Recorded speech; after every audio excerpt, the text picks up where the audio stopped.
So in this tutorial video, we're going to be talking about your next and final steps in terms of finishing off your EPQ, ready for submission. We're going to be talking about what this means in terms of your final product, your logbook, which is what you fill in on Project Q, and the evidence that you provide of your presentation.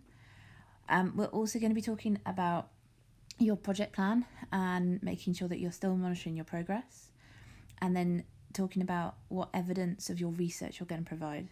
Remember that the submission deadline for your EPQ is on the 22nd of November. So that's our final date that we are aiming for, the 22nd of November. So a couple of key things that you need to remember as we enter these final phases and stages of your EPQ.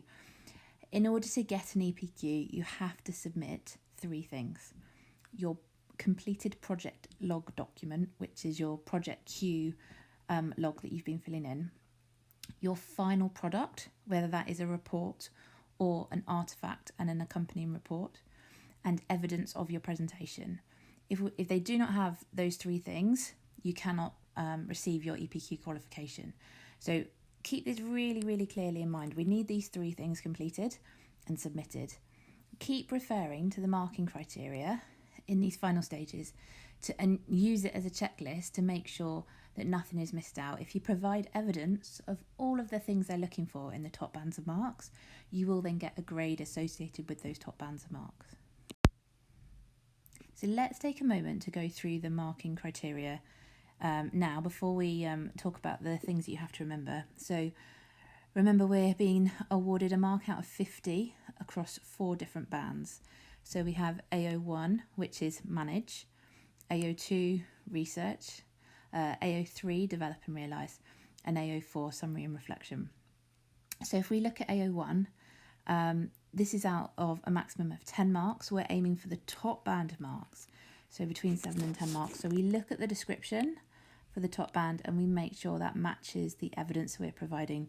So we need a clear identification of the topic to be investigated or researched, clear evidence of appropriate aims and objectives for the proposed project title. They'd like to see a detailed project plan with clear evidence of monitoring progress of project work against the agreed objectives. And we've been saying to you for a long time now, make sure you've got your project plan, keep monitoring your progress, and make sure there's a way that you're showing that you're monitoring your progress.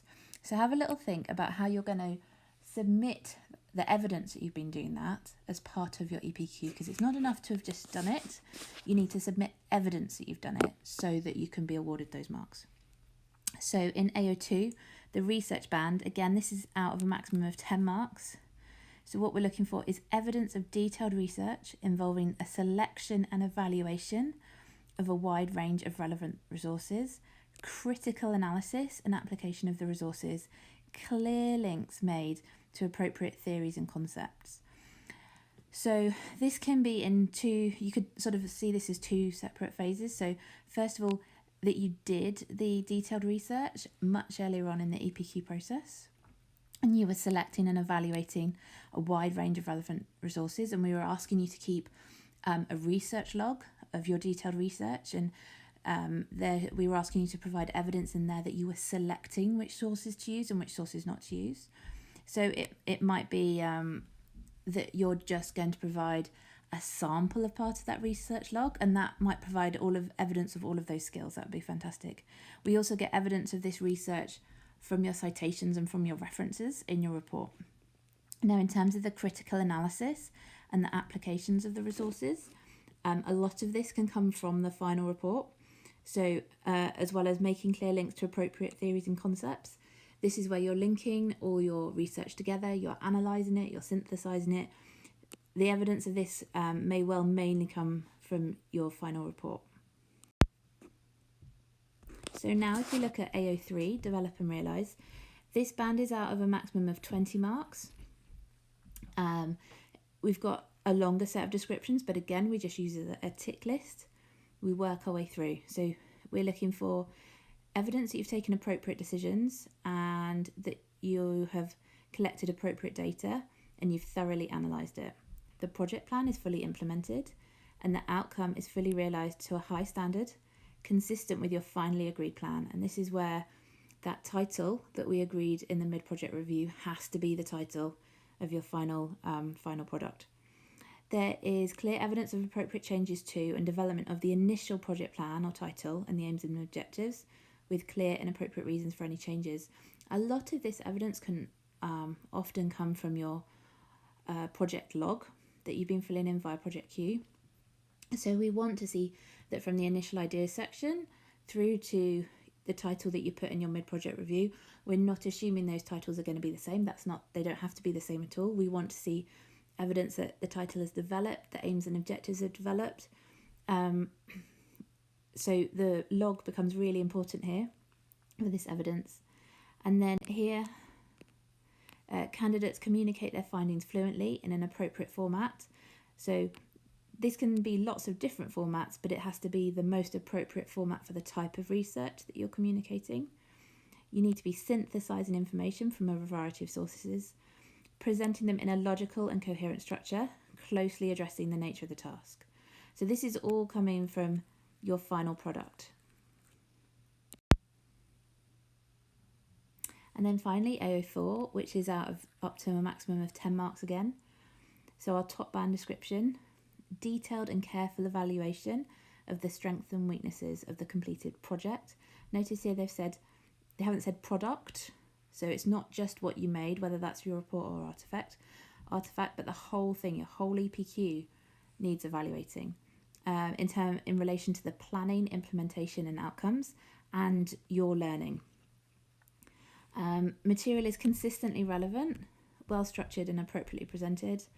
We're looking for clear communication of your findings and conclusions, and we want those conclusions to be based on sound evidence and judgment. So if first of all we start to think about what is left to do on your product log, so this is the document that you're completing via Project Q, and in terms of what you should be already able to do, you should have completed presentation record part A. That was in the run-up to the presentation evening before half term.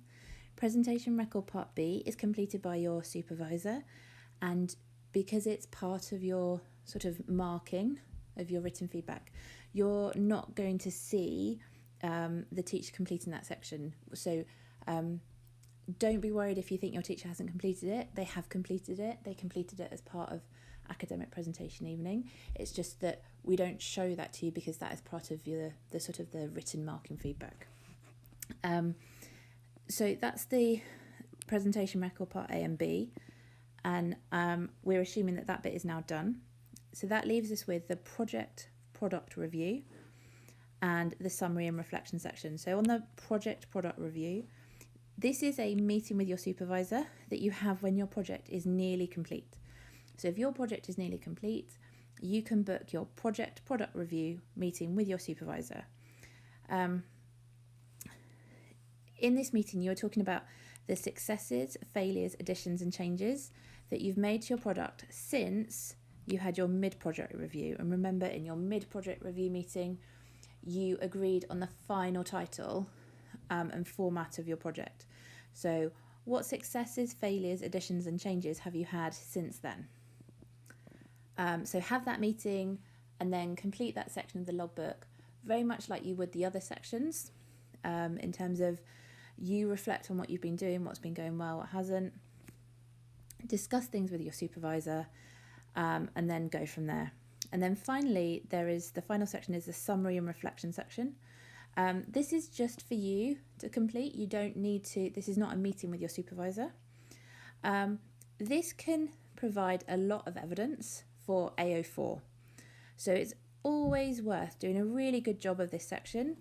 The best examples of the summary and reflection section that we've seen that start earning the candidates the highest marks in that top band of AO4 will be between 1 and 2 A4 sides. This isn't a short section that you rush. It's really worthwhile setting aside some time to make sure you do a good job on this section because it can be very, very valuable. So please bear that in mind, and we'll be talking a little bit more about that next. So as we saw from the marking criteria, in terms of what they would like you to review and reflect on, and then also here we have got the sort of blurb from the top in the product log of the project log, of what they'd like you to do in this section. So they've given you some examples of some questions you may wish to answer. So what have you learned from completing the project? What new knowledge and expertise have you enjoyed or found valuable? What are the strengths and weaknesses of your project, that including planning and organisation? What skills have you improved? What changes would you make if you undertook the project again? And what advice would you give to others undertaking such a project? So you may wish to just answer those questions in your summary and reflection. Another way to go about this is to use the criteria that they mentioned in the AO4 marking criteria, and the things they mentioned there that they wanted to see evidence of you reflecting on. And they said really clearly that they wanted you to reflect on the strengths and the weaknesses of your planning, your implementation, the outcomes of your project, and your own learning. So you could almost think of it as a little tick list, like, right, have I talked about the strengths and weaknesses of my planning? Cross that off the list. Then talk about how you implemented your planning and made your product happen in terms of your research, and then making your final product, whether that's a report or an artifact in a report. Evaluate the strengths and the weakness of the outcomes and your own learning. So just tick them off as you do them and make sure they're all included. And then if you've included all of them, you've provided evidence for all of them. And if there's evidence for all of them, that means that we can award you marks in that top bracket. Please remember that if you have done an artifact EPQ, please don't fall into the trap of just evaluating the artifact itself and how that has gone. You must evaluate and reflect on the whole EPQ process. Evaluate your research, evaluate your own learning, evaluate your planning, all of those things, not just the final artifact. So we've talked about what needs to be finished off in your project log, and now we need to talk about what evidence you're going to provide that you did your presentation. So obviously your supervisor and the presentation part B is evidence, but you may wish to supply additional evidence, because this can count towards your excellent communication skills and showing how you've linked different concepts and ideas. There's lots of evidence that can be provided from your presentation, so you want to think about what evidence you want to then submit at the end of the project. So what different things you could do: you could print out the slides that you did. You might want to write notes next to them in terms of things that you thought were particularly pertinent or points that you wanted to make. They might be notes that you made for planning your presentation. So you don't have to include all of it. You can be selective, but think about whether there's any additional evidence from your presentation that you think would be useful in terms of showing that you have done all of the things asked for on the marking criteria. Now, just a quick thing, and we'll keep saying this over and over again, but if you are going to include any extra printouts or notes or planning notes or anything like that, they're going to go into your final sort of submission as an appendices. So they're essentially an extra bit. And if something is going to be put in the appendices, you need to have mentioned it somewhere else in either your project log or your final product. So the easiest place to mention it is in your project log. So somewhere in project Q, maybe in presentation record part A, you can put, I've made some slides to go with my presentation, and I've included these in the appendices. And that's all you have to do. And then we know that we have to go to the appendices and look for that evidence. So please make sure you do that. If you want to include something in the appendix, please mention it somewhere in your project log. Now, in terms of the final product that we are submitting, first of all, we're going to talk through if you've done an artifact and a short report, and then after that, we'll be talking about a 5,000 word report. So just pay attention to the bit that is most relevant to you and what you've done. So if you've done an artifact and an accompanying written report, that has to be at least 1,000 words long, but it can be up to 5,000 words.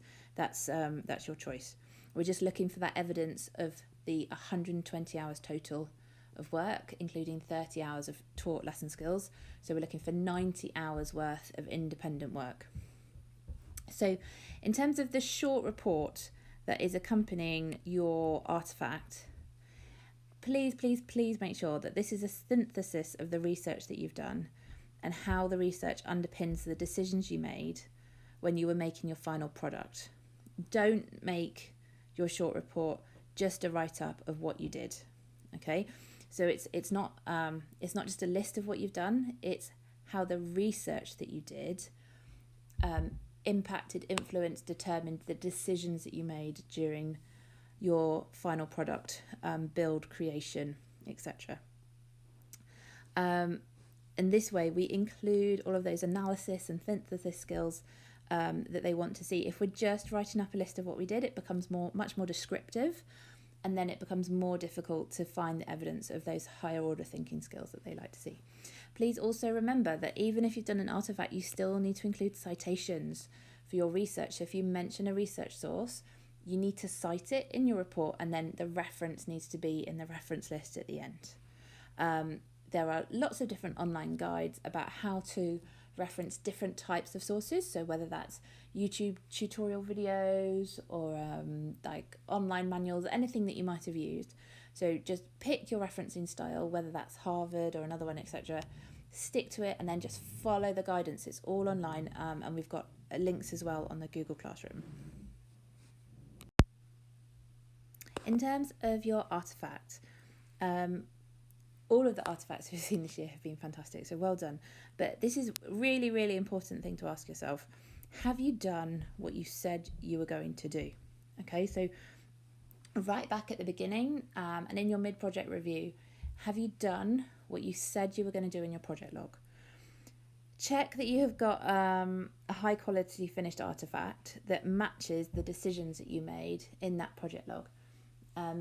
It's absolutely fine for there to be changes and alterations in what you've decided to do, but they have to be fully justified and explained and linked back to your research.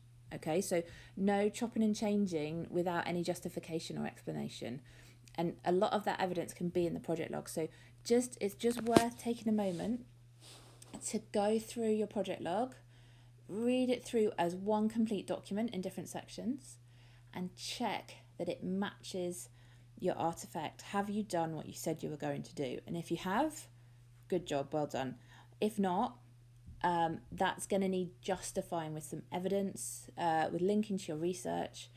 So go back and have another look at that, and do get in contact with your supervisor or myself if you would like further advice. Now, if your final product is a 5,000 word report, a couple of key things to remember. Obviously, the format of the report has to be the most appropriate format for the type of research that you are completing. So have a little think about that. What would be the normal format for the type of report that you're writing? And check that they match. But a couple of things that are useful for everyone to bear in mind. We must have those citations and references, okay? It's all about being consistent. So be consistent with your citation and referencing style, and you'll be absolutely fine. We've done a lot of sessions in the lower sixth in our taught lessons about citation skills, how to avoid plagiarism, how to set up your referencing list, how to use the built-in tools in Word documents and Google Docs to do this. So if you need to, go back to all of those resources that we shared with you, and any notes that you took from those lessons, and make sure that you're using those tools to help you with that. If you need any help or advice, please go and ask Miss Lees in the library, or ask your supervisor.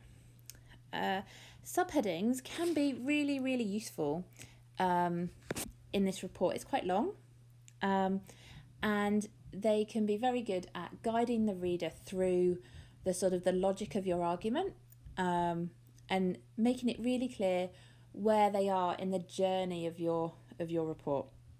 So have a really strong consideration about whether your report would be better with some subheadings, and make everything a little bit clearer, and make that structure quite obvious, because sometimes, because you're the expert in your research, because you spent so long doing this, things can seem quite obvious to you, but then actually to a reader that hasn't done all the research, it's a bit less obvious, and the subheadings can really help with that. Please make sure you include a contents page in terms of sort of which bits are where within your report, and could you include, please, a title page with your word count on it. In terms of sort of very general but very important things to remember, please make sure you are not simply describing your research findings. the examiners don't want to see descriptions. They want to see they want to see you analyse, they want to see you synthesise and evaluate. They want to see you compare and contrast things. So we're not just looking for a description of the research that you have done. We want to see you analyse the research you've done, synthesise the research you've done. If you're worried about this, a really sort of quick thing that you can do to help you, encourage you to do this more, is to make sure you're comparing and contrasting things. Maybe you need to compare two different scenarios. Maybe you need to compare two different sources. But if you start comparing and contrasting things, that should try and sort of reduce the amount of description. Now, obviously, if you are really fully analysing and synthesising your sources, you're going to go beyond just comparing and contrasting. But if you think you're falling into that trap of it getting a bit descriptive, a good place to start is by making sure you are comparing and contrasting.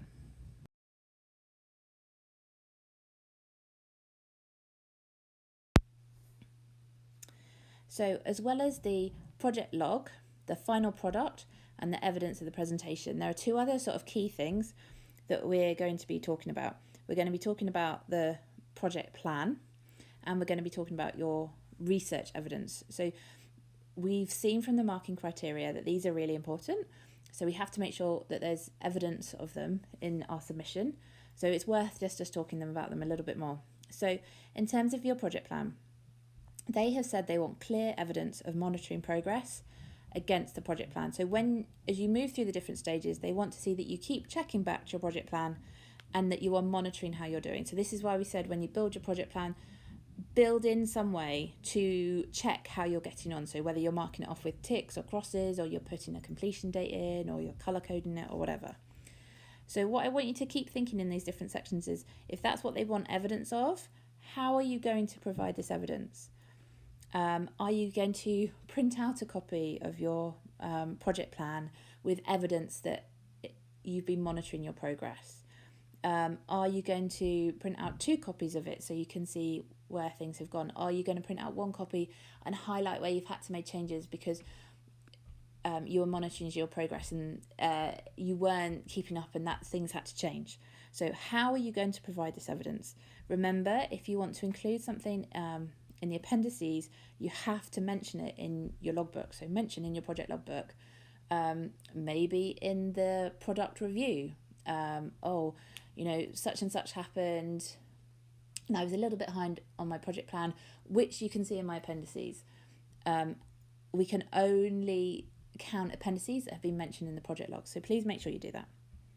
In terms of the research evidence, so this is another thing we saw that they want a lot of evidence of in AO2. They have said they want evidence of detailed research involving the selection and evaluation of a wide range of sources. How are you going to provide this evidence? So for a lot of people, it may well be that the final product, if it was, let's say, a 5,000 word report, has ample evidence of the evaluation of a wide range of sources, because you've been evaluating in the product, in the report, and you can see from the citations in the reference list that you've got a wide range of sources. But if you think that is not crystal clear just from the final product in terms of the report, have a think about including extra evidence elsewhere. So do you need to select 1 page maybe of your research logbook and include that in the appendices? And maybe it has that column that we recommended you have about where you're sort of evaluating the source, how reliable it is, and then saying whether you're going to use it or not and why. That would tick a lot of these boxes. It would provide a lot of this evidence. So maybe you want to print out 1 of the pages. We don't need all of the pages, just 1 of the pages, and include that. It might be that you decide to do this in another way, absolutely fine, but keep thinking, how will you provide evidence of your detailed research, selecting and evaluating the wide range of sources? And again, remember, anything that's going in the appendices has to be mentioned in the logbook. So that's the sort of the key bits of advice that we have for you in these final stages. So a couple of things just remember. We are submitting on the 22nd of November, and you're going to be asked to submit a paper and an electronic copy of your project log, your final product, and evidence of your presentation. So be ready for that. Put that firmly in your diary. If you need to arrange a supervisor meeting, whether that's for your product review or just because you want advice, maybe you'd like your first draft advice back from your supervisor, arrange a meeting. Please do not leave this to the very last minute. Your supervisors are busy, they have time to meet you, but you do need to sort of build in ample time to arrange those meetings, okay? And even at this stage, even though you're nearly finished, keep monitoring your progress against your project plan, okay? If you have any questions, please ask us. You can ask your supervisor. You're very welcome to ask me. You are very nearly there. You have done fantastically well to get to this point, and we were so impressed with the presentations that we saw on academic presentation evening. So keep going and let us know if you have questions. Good luck, and I look forward to seeing all your work on the 22nd of November.